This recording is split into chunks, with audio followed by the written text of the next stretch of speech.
Hi hello welcome to purple channels viewers. Chennai 360ல் நாம் இப்போ பார்க்க போகிற எபிசோடில் என்ன அப்படின்னு பார்த்தோம்னாக்கா, நம்ம சென்னையில் நடந்து வருகிற 9வது இந்து ஆன்மீக சேவை மற்றும் கண்காட்சியை தான் நம்ம பார்க்க போகிறோம். இந்த கண்காட்சி எங்கே நடக்குது அப்படின்னு பார்த்தோம்னாக்கா, நம்ம வேளச்சேரி ஹைவே இருக்குது பார்த்தீங்களா, வேளச்சேரி மெயின் ரோட்டில் நம்ம ஃபீனிக்ஸ் மால் பக்கத்தில் இருக்கிற குருநானக் கல்லூரியில் தான் வந்து இந்த ஆன்மீக கண்காட்சி நடைபெற்று வருகிறது. இந்த ஆன்மீக கண்காட்சியில் என்னென்ன மாதிரியான ஸ்டால்ஸ் இருக்குது, அப்புறம் என்னென்னலாம் நிறைய நம்ம தெரிஞ்சுக்கக்கூடிய என்னென்ன நிறைய ஆன்மீக விஷயங்கள் இருக்குது அப்படிங்கிறதெல்லாம் நாம் இந்த ஆன்மீக கண்காட்சியை நாம் ஒரு விசிட் பண்ணி பார்த்துட்டு வரலாம். வாங்க போகலாம். இந்த இந்து ஆன்மீக கண்காட்சி பார்த்தோம்னாக்கா, இது கடந்த 8 ஆண்டுகளாக தொடர்ந்து நடைபெற்று வருகிறது. இந்த ஆண்டு வந்து 9வது ஆண்டாக நடைபெற்று வருகிறது. ஸோ இதில் பார்த்தோம்னாக்கா முக்கியமான நிறைய மைய கருத்துக்கள், அதாவது பார்த்தீங்கன்னா பெற்றோர், ஆசிரியர் மற்றும் பெரியோர்களை வணங்குதல் அப்படின்ற ஒரு மைய கருத்தில் தொடங்குறாங்க. அடுத்து இன்னொரு என்ன கருத்து அப்படின்னு பார்த்தோம்னாக்கா, சுற்றுச்சூழலை பராமரித்தல், ஜீவராசிகளை பேணுதல், வனம் மற்றும் வனவிலங்குகளை பாதுகாத்தல். இந்த மாதிரி நம்மளுடைய இந்து ஆன்மீக கலாச்சாரங்கள், அதாவது நம்ம எதெல்லாம் நம்ம வந்து முன்னோர்கள் வழிபட்டார்களோ, பாதுகாத்து வந்தார்களோ, எந்தெந்த சம்பிரதாயங்களை மேற்கொண்டார்களோ, அது எல்லாமே இப்போ வந்து திரும்பவும் நம்ம அடுத்த தலைமுறையினருக்கு தெரியப்படுத்தும் வகையில் இந்த ஆன்மீக கண்காட்சி ஒரு மைய கருத்தாக கொண்டு நடைபெற்று வருது. ஸோ இப்போ பார்த்தோம்னாக்கா, இந்த கண்காட்சி நீங்கள் எப்படி வரணும் அப்படின்னு பார்த்தோம்னாக்கா, குருநானக் கல்லூரி அப்படின்ற பஸ் ஸ்டாப்பே இங்கே இருக்குது. ஸோ நீங்கள் பஸ்ஸில் வரும்போது நீங்கள் குருநானக் கல்லூரி பஸ் ஸ்டாப்பில் இறங்கினா ஜஸ்ட் அப்படியே அந்த என்ட்ரன்ஸ்லேயே தான் நிற்கிது வண்டி, நீங்கள் உள்ளார வரலாம். அடுத்ததாக பார்த்தீங்கன்னாக்கா, இங்கே வந்து 2 வீலர் 4 வீலர் பார்க்கிங் எல்லாமே இருக்குது. ஸோ இங்கே பார்க்கிங்கு எல்லா ஃபெசிலிட்டிஸும் இங்கே வந்து பண்ணியிருக்காங்க. குருநானக் கல்லூரி அந்த பஸ் ஸ்டாப்பில் நீங்கள் இறங்கினீங்கன்னாக்கா, ஜஸ்ட் அந்த என்ட்ரன்ஸ், அதாவது இந்த மெயின் கேட்டில் தான் நீங்கள் இறங்குவீங்க. இறங்கினோடனே ஜஸ்ட் நீங்கள் உள்ளார வந்தீங்கன்னாக்கா, அதுலேருந்து பார்த்தோம்னாக்கா நம்மளோட இந்த என்ட்ரன்ஸ் இருக்குது. இதில் இந்த வழியாக தான் நம்ம வந்து இந்த கண்காட்சி சேவை, அது வந்து அரங்கத்துக்கு நம்ம உள்ளார போகிறதுக்கான வழி. ஸோ இந்த அரங்கத்தில் என்னென்னலாம் இருக்குது அப்படின்னு நம்ம பார்த்தோம்னாக்கா, இந்தியாவிலிருந்து வந்திருக்கக்கூடிய பல மடாலயங்கள், அதாவது இந்த ஆன்மீகம் சம்மந்தமான நம்ம இந்து கலாச்சாரத்தை பேஸ் பண்ணக்கூடிய நிறைய மடாலயங்களுடைய அரங்குகள் எல்லாமே உள்ளார இருக்குது. அதோடு மட்டும் இல்லாமல் நம்மளுடைய ஆன்மீகத்தை மேம்படுத்தக்கூடிய நிறைய அந்த யோகாசனம், இந்த மாதிரியான நிறைய வகுப்புகள், அதாவது ஒர்க் ஷாப்ஸ் எல்லாமே இங்கே உள்ளார எல்லாமே நடந்துகிட்டு இருக்குது. பள்ளி மாணவர்களுடைய கலை நிகழ்ச்சிகள், அப்புறம் வந்து நம்மளுடைய இந்தியாவை சேர்ந்த பல மாநிலங்களிலிருந்து வந்திருக்கக்கூடிய நாட்டுப்புற கலைஞர்களுடைய இசை நிகழ்ச்சிகள், இதெல்லாமே வந்து இந்த அரங்கத்திற்கு உள்ளார வந்து நடந்துகிட்டு இருக்கு. ஸோ இப்போ வந்து நம்ம அரங்கத்துக்கு உள்ளார போக போகிறோம். அந்த அரங்கத்திலலாம் வந்து எந்தெந்த மாதிரியான அரங்கங்கள் இருக்குது அப்படிங்கிறத நம்ம பார்க்கலாம் வாங்க. நம்ம இந்த கண்காட்சி அரங்கத்திற்கு உள்ளார வரும்போது பாதுகாப்பு அப்படின்றது ரொம்ப முக்கியம், என்ன புரியுதுங்களா? ஸோ அதனால் வந்து பார்த்தோம்னா, நம்ம வந்து இங்கே வந்து நம்மளோட பேக், இது நம்ம என்ன திங்ஸ் வச்சுருக்கோமோ அதெல்லாமே செக்இன் பண்ணிவிட்டு ஸோ நம்ம வந்து அரங்கத்துக்குள்ளே நம்ம உள்ளார போகலாம். ஸோ நீங்கள் இந்த கண்காட்சியை பார்க்குறதுக்கு பார்த்தீங்கன்னாக்கா டிக்கெட்ன்றது எதுவுமே கிடையாது. காலையில் வந்து பார்த்தோம்னாக்கா பொதுமக்களுக்கு, அதாவது நம்ம பப்ளிக் எல்லாருக்குமே வந்து 10 மணிலேருந்து நைட்டு 9 மணி வரைக்கும் இந்த கண்காட்சியை அனுமதிக்கிறாங்க. நாம் வந்து இப்போது அடுத்த அரங்கத்துக்குள்ளார போய் பார்க்கலாம். இந்த கண்காட்சி அரங்கில் நம்ம பார்த்தோம்னாக்கா, நம்ம உள்ளார நுழைந்த உடனே நம்மளை வரவேற்கும் விதமாக இந்த ஹரித்வார் ஒரு நல்ல அமைப்பு அரங்கம் வந்து அமைச்சிருக்காங்க. இதில் பார்த்தோம்னாக்கா, இந்த ஹரித்வாரில் வந்து நம்ம எப்படி அந்த கங்கா நதி எப்படி பெருக்கெடுத்து ஓடுமோ, ஸோ அந்த மாதிரியான ஒரு பேக்ரவுண்ட்ஸில் செட் போட்டிருக்காங்க.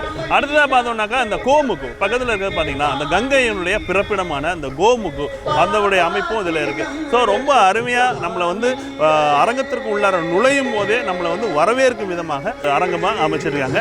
9வது இந்து சேவை கண்காட்சிக்குள்ளே நம்ம உள்ளார வந்ததுக்கப்புறம் மிக பிரம்மாண்டமான கண்காட்சி அரங்கு நம்ம இப்போ பின்னாடி நம்ம பார்த்துட்டு இருக்கிறது. இந்த கண்காட்சி அரங்குகளில் தான் நிறைய மடாலயங்கள், அப்புறம் நிறைய ஆன்மீக தலங்களுடைய தேவஸ்தானங்களுடைய ஸ்டால் எல்லாமே உள்ளார இருக்குது. ஸோ நம்ம பார்த்தோம்னாக்கா, இது உள்ளார என்னென்ன இருக்குது அப்படிங்கிறத நம்ம பார்க்க போகிறோம். ஸோ ஃபர்ஸ்ட் நமக்கு தெரிகிறது பார்த்தோம்னாக்கா, அதுதான் இந்த சென்ட்ரல் ஹால் அப்படின்னு சொல்கிறாங்க. ஸோ அது லெஃப்ட் சைட்லேயும் ரைட் சைட்லேயும் பார்த்தோம்னாக்கா நிறைய அரங்குகள் இருக்குது. உள்ளார போய் எந்தெந்த மாதிரியான ஆன்மீக அரங்கங்கள் இருக்கிறது அப்படிங்கிறத நம்ம பார்க்கலாம் வாங்க.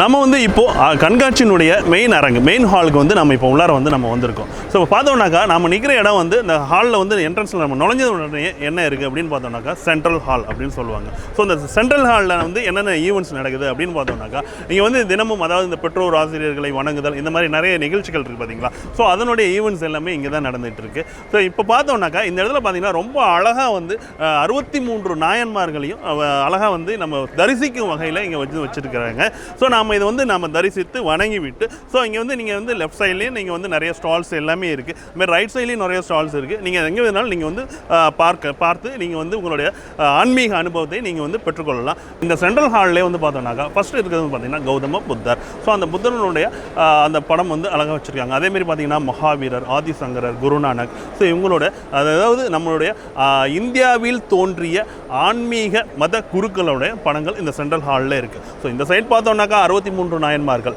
அடுத்ததாக பார்த்தோம்னாக்கா இங்கே சென்டராக இருக்கிறது நம்மளுடைய மத குருமார்கள். ஸோ இது மாதிரி நம்ம சென்ட்ரல் ஹாலில் ரொம்ப அழகாக வச்சுருக்காங்க.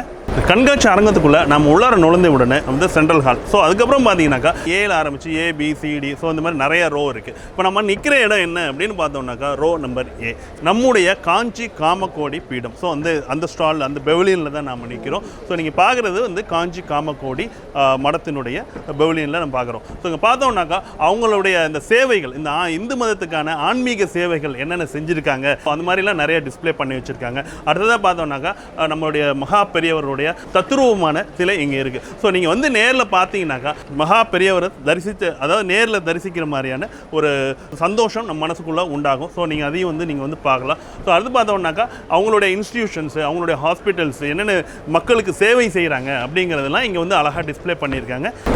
நம்ம இந்த கண்காட்சி அரங்கத்தில் பெவிலியன் ஏல இருக்கும். இப்போ பார்த்தோம்னாக்கா இந்த காஞ்சி காமகோடி பீடம் அந்த பெவிலியனில் பார்த்தோம்னாக்கா நம்ம காஞ்சி மகா பெரியவரை வந்து தத்ரூபமாக நம்ம வந்து அவர் இருந்த காலத்தில் நம்ம சந்தித்தால் எப்படி இருப்போமோ அந்த மாதிரியான உயிரோட்டம் உள்ள நம்ம காஞ்சி பெரியவரை நம்ம இங்கே வந்து பார்க்க முடியும். இப்போ முக்கியமாக பார்த்தோம்னாக்கா காஞ்சி காமகோடி பீடத்தினுடைய வேடல் ஓர் ஆன்மீக கண்காட்சி மையம். ஸோ இது வந்து சென்னை பெங்களூர் நெடுஞ்சாலையில் இருக்கிற நம்ம காஞ்சிபுரத்தில் LNT தொழிற்சாலைக்கு முன்னாடி இருக்கிறதாங்க இந்த வேடல் ஆன்மீக கண்காட்சி மையம். ஸோ நீங்கள் வந்து கட்டாயமாக வந்து நீங்கள் வந்து காஞ்சிபுரமோ இல்லை சென்னையோ நீங்கள் வந்து வந்தீங்க அப்படின்னாக்கா நீங்கள் ஒரு முறை வந்து நம்ம காஞ்சி காமகோடி பீடத்தினுடைய அந்த வேடல் ஆன்மீக கண்காட்சி அவசியம் பார்க்கணும். நம்ம பார்த்தோம்னாக்கா இந்த காஞ்சி காமகோடி பீடத்தில் நம்ம எல்லாத்தையும் நம்ம தெரிஞ்சுக்கிட்ட பிறகு, நம்ம மகா பெரியவரை தரிசித்த பிறகு நம்ம அப்படியே வெளியில் வரும்போது பார்த்தோம்னாக்கா எல்லோருக்கும் வந்து ருத்ராட்ச மாலை கொடுக்குறாங்க. அதோடு மட்டும் இல்லாமல் காஞ்சி மடத்தினுடைய அந்த பிரசாதம், ஸோ விபூதி பிரசாதம், கல்கண்டு, ஸோ இது எல்லாமே இருக்காங்க. ஸோ நம்ம ஃபஸ்ட்டு வந்தோடனே இந்த அரங்கத்துக்குள்ளே நுழைஞ்ச உடனே பார்த்தோம்னாக்கா நம்ம பார்க்கக்கூடிய அந்த பெவிலியனில் இருக்கிறது காஞ்சி மகா பீடம். அங்கே வந்து நம்ம பெரியவரை சந்திச்சுட்டு இந்த மாதிரி உத்ராட்சம் அங்கே உள்ள பிரசாதங்களை நம்ம பெற்றுக்கொண்டு ஆசீர்வாதத்தை நாம் இங்கே வந்தால் பெற முடியும்.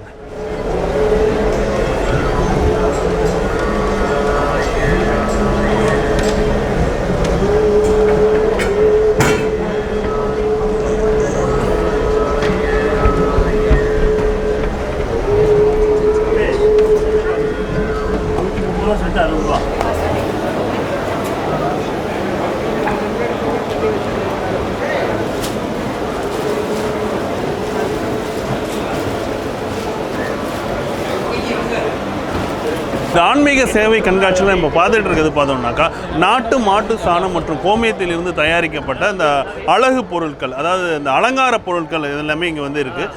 நீங்கள் குறிப்பாக பார்த்தோம்னாக்கா நம்ம வந்து இந்த நிறையா வந்து வீட்டில் வந்து ஷோகேஸ் இந்த இதுக்கெலாம் வந்து நம்ம பிளாஸ்டிக் இந்த மாதிரி ஆர்டிஃபிஷியலாக நிறைய திங்ஸ் வந்து வாங்கி வைப்போம். நம்ம இந்த மாதிரியான இந்த சாணங்களில் செய்யக்கூடிய அந்த ஊதுபத்தி ஸ்டாண்ட் இதெல்லாம் வந்து ஒரு மருத்துவ பயன் உள்ளது அப்படின்றத அவங்க வந்து சொல்கிறாங்க. ஸோ நான் வந்து நம்ம ஒரு பிளாஸ்டிக்கில் எந்த ஒரு யூஸுமே இல்லாமல் வெறும் அழகு சாதனமாக மட்டும் அதாவது ஒரு அழகுக்கு மட்டும் வைக்கிற அந்த பொருளுக்கு விட இது வந்து நம்மளுடைய பாரம்பரிய கலாச்சாரங்கள், நம்மளுடைய முன்னோர்கள் பயன்படுத்திய அந்த கண்டுபிடித்த அறிவியல் கண்டுபிடிப்பான நாட்டு மாட்டினுடைய சாணத்தில் வந்து நிறைய ஆன்டிபயோட்டிக்ஸ் எல்லாமே ஃபுல்லாக இருக்குது அப்படின்னு சொல்லியிருக்காங்க.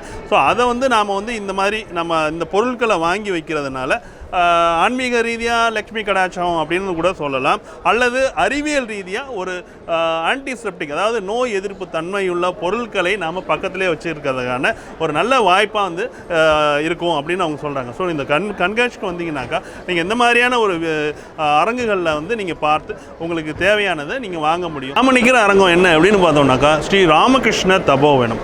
இது வந்து நம்மளுடைய ராமகிருஷ்ணனுடைய குறிப்பிட முக்கியமான ஒரு சீடராகிய நம்ம சுவாமி சித்பவானந்தருடைய பப்ளிகேஷன், அதாவது அவர் எழுதிய அனைத்து நூல்களும் தபோவனத்தினுடைய நூல்கள் எல்லாமே இங்கே வந்து கிடைக்குதுங்க.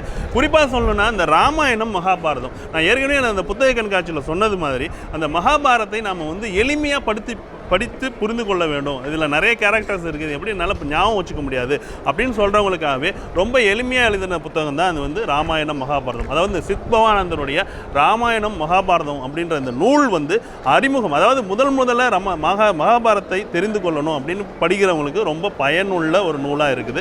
அதோடு மட்டும் இல்லாமல் பார்த்தீங்கன்னாக்கா நம்மளுடைய சித்பவானந்தருடைய பகவத்கீதை அதுவும் ரொம்ப வந்து எளிமையாகவும் தெளிவாகவும் இதில் இருக்குது. நீங்கள் வந்து ஆன்மீக சேவை கண்காட்சிக்கு வந்தீங்கன்னாக்கா நம்மளுடைய ராமகிருஷ்ண தபோவனம் ஸ்டாலில் இருக்கிற இந்த ராமாயணம் மகாபாரதம் அதேமாரி பகவத்கீதை அந்த பப்ளிகேஷனில் வெளியிட்டிருக்க அனைத்து நூல்களும் இங்கே வந்து அழகாக டிஸ்பிளே பண்ணியிருக்காங்க. நீங்கள் வந்தீங்கன்னாக்கா இங்கே இந்த நூல்களை வாங்கி பயனடையும். வந்து இந்த அரங்கத்தினுடைய நிர்வாகி இருக்கார், நம்ம உங்ககிட்ட இந்த புத்தகத்தினை பற்றி நம்ம கேட்டு பார்ப்போம். வணக்கம் ஐயா. வணக்கம். சொல்லுங்கள். மணிகண்ணன். இந்த சுவாமி சித்பவானந்தரோட புத்தகங்கள் என்னென்ன புத்தகங்கள் இங்கே கிடைக்குது சொல்லுங்கள். சுவாமி சித்பவானந்தர் எழுதிய அனைத்து புத்தகங்களும் கிடைக்கின்றன. அதை தவிர மெயினாக அவர் வந்து ஃபஸ்ட்டு அவரோட இது வந்து கேட்டிங்க ஹைலைட்டே வந்து திருவாசகம் அண்ட் பகவத்கீதா. பகவத்கீதா வந்து அவர் ஆக்சுவலி அது எளிய முறையில் அவர் வந்து டிரான்ஸ்லேட் பண்ணி அதை எழுதியிருக்காரு. அது யார் வேணாலும் ஆக்சுவலி அதில் என்னென்னு கேட்டிங்கன்னா மெயின் ஹைலைட் என்னென்னு கேட்டிங்கன்னா ஒரு பாமர மக்கள் தமிழ் நார்மலாக படிக்க தெரிந்த மக்கள் கூட பகவத்கீதையை எளிதாக புரிந்து கொள்ள முடியும். அவ்வளவு எளிமையாகவும் அவ்வளவு இனிமையாகவும் அந்த பகவத்கீதையை படிச்சுட்டு இருக்கவங்க திருப்ப அதை படிக்கலாம். ஈவன் அந்த பகவத்கீதையை வந்து இந்தியா மாத்திரம் இல்லை, உலகெங்கும் இருக்கிற தமிழர்கள், அதாவது அமெரிக்கா, UAE, மலேசியா, சிங்கப்பூர், அங்கே எல்லாம் இருக்கிற மக்களும் அதை வந்து அந்த பகவத்கீதையை படிச்சுட்டு அந்த திருவாசகத்தையும் படிச்சுட்டு ஈவன் இலங்கையில் இருக்க இலங்கை தமிழர்கள் கூட அந்த திருவாசகம் அதை படிச்சுட்டு அதோட எளிமையான நடையையும் அதோட உரையையும் திருப்பி படிக்கிறாங்க. இது வழியாக வருது. எங்களுக்கு நிறைய பேர் பார்த்திங்கன்னா அப்பா படித்தது, தாத்தா படித்த பகவத்கீதை வந்து 7 ரூபாயில் வந்து அப்போ வாங்கியிருக்காங்க சுவாமி முதல்ல வெளியிடும் போது. அதை திருப்பி அவங்க படிக்கும்போது அவங்க பசங்க அதை ரியலைஸ் பண்ணி அவங்க பேரன்கள் பேத்திகள் அதை ரியலைஸ் பண்ணி திருப்பி இது வராங்க. ஆன்மீக சேவை கண்காட்சியில் நாம் நிற்கக்கூடிய அரங்கம் என்ன அப்படின்னு பார்த்தோம்னாக்கா நம்மளுடைய பாரம்பரிய விளையாட்டுகள் என்னென்ன அப்படின்னு நமக்கு அழகாக எடுத்து கூறக்கூடிய ஒரு அந்த அரங்கத்தில் தான் நம்ம நின்றுட்டுருக்கோம். நம்மளுடைய பாரம்பரிய விளையாட்டுகள் இன்றைக்கி பார்த்தீங்கன்னாக்கா காலப்போக்களில் அது வந்து கொஞ்சமாக மறைஞ்சி கணினி, லேப்டாப், ஸோ இந்த மாதிரி தான் நம்மளுடைய அடுத்த சந்ததியினர் விளையாடக்கூடிய ஒரு சூழ்நிலையில் என்னென்ன விளையாட்டுகள்லாம் நம்ம வந்து பாரம்பரியமாக விளையாண்டு கொண்டு வருகிறோம் அப்படிங்கிறத நம்ம அழகாக இங்கே வந்து டிஸ்பிளே பண்ணி வச்சுருக்காங்க. வாங்க இந்த அரங்கத்துக்குள்ளே அந்த நம்மளுடைய விளையாட்டுகள் என்னென்ன இருக்குது அப்படிங்கிறத நம்ம பார்க்கலாம், பாரம்பரியமான விளையாட்டுகள். ஸோ பார்த்தோம்னா நம்ம சின்ன பிள்ளையில் எல்லாருமே வந்து நம்ம விளையாண்டுருக்கக்கூடிய விளையாட்டு தான் இந்த வந்து பரமபதம். இதில் வந்து பார்த்தோன்னா அந்த ஏணியில் ஏறுறதுப்போ ஒரு சந்தோஷமும், பாம்பு கடித்து கீழே இறங்குறப்போ ஒரு சின்ன வருத்தமும் சந்தோஷமும் வருத்தமும் கலந்து விளையாடக்கூடிய ஒரு நல்ல விளையாட்டு இது. அடுத்து பார்த்தோம்னாக்கா நம்ம வந்து அந்த உரி அடித்தல், குச்சி அடித்தல், இந்த பல்லாங்குழி, கல்லாங்காய், எலியும் பூனையும், ஸோ இந்த மாதிரி நிறைய விளையாட்டுகள், உப்பு மூட்டை தூக்குறது, பாண்டி, அந்த மாதிரி நிறைய விளையாட்டுகள் நம்மளுடைய பாரம்பரியமான விளையாட்டுகள் இதில் இருந்துகிட்டு இருந்தது. இந்த சின்ன பிள்ளைங்கள்லாம் பார்த்தோன்னாக்கா இந்த பச்சை குதிரை தாண்டுறது, பம்பரை விடுறது, கோலி அடிக்கிறது, அந்த மாதிரி நிறைய கில்லி விளையாடுறது, நிறைய விளையாட்டுகள் இருந்தது. ஸோ இது எல்லாமே நான் வந்து அழகாக டிஸ்பிளே பண்ணி வச்சுருக்காங்க. இந்த கண்காட்சிக்கு நீங்கள் வந்தீங்கன்னாக்கா நம்மளுடைய அந்த பாரம்பரிய விளையாட்டுகள் என்னென்ன அப்படிங்கிறதையும் நீங்கள் வந்து இங்கே தெரிஞ்சுக்கலாம். நம்ம சென்னை 360ல் 9வது ஹிந்து ஆன்மீக சேவை மற்றும் கண்காட்சியை நம்ம வந்து அரங்கத்தில் வந்து நம்ம சுற்றி பார்த்துருக்கோம். ஸோ இந்த அரங்கம் வந்து பார்த்தோம்னாக்கா மிக பிரம்மாண்டமான ஒரு அரங்கம். இதில் வந்து 300க்கும் மேற்பட்ட ஆன்மீக சேவை மையங்கள் மற்றும் மடாலயங்கள் இதில் பங்கேற்றிருக்காங்க. இதில் வந்து குறிப்பிட்ட ஒரு சில அரங்கங்களில் இருந்த அந்த மடாலயங்கள் இதை மட்டும்தான் நம்ம பார்த்துருக்கோம். இதனுடைய தொடர்ச்சியை நம்ம அடுத்தடுத்த எபிசோடுகளில் நம்ம பார்க்கலாம். இந்த வீடியோஸ் உங்களுக்கு பிடிச்சிருந்தாக்கா கீழே இருக்கிற பாக்ஸில் கமெண்ட் பண்ணுங்கள், ஷேர் பண்ணுங்கள், லைக் பண்ணுங்கள், குறிப்பாக மறக்காமல் சப்ஸ்கிரைப் பண்ணுங்கள்.